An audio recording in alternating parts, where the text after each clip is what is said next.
Overall, during the war, Southern people, both military and civilians, suffered proportionally far more casualties than Northerners. Deprivation and physical destruction were common experiences in the Civil War South. They were starving. They didn't have supplies,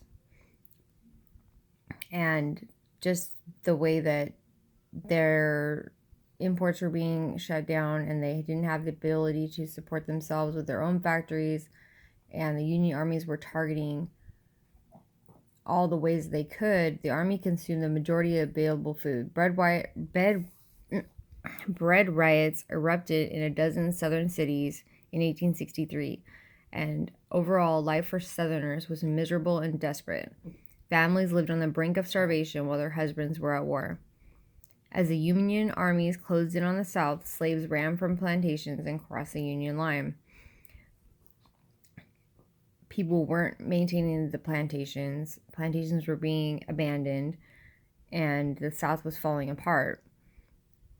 They had no tax revenue to support their military. They didn't have a good transportation system. They didn't have the ability to manufacture goods, and their reliance on slave labor, which is an unwilling labor force,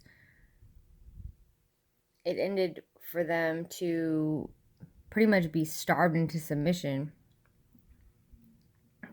The very way of life they were fighting for was one of the major disadvantages and had a major influence on the outcome of the Civil War.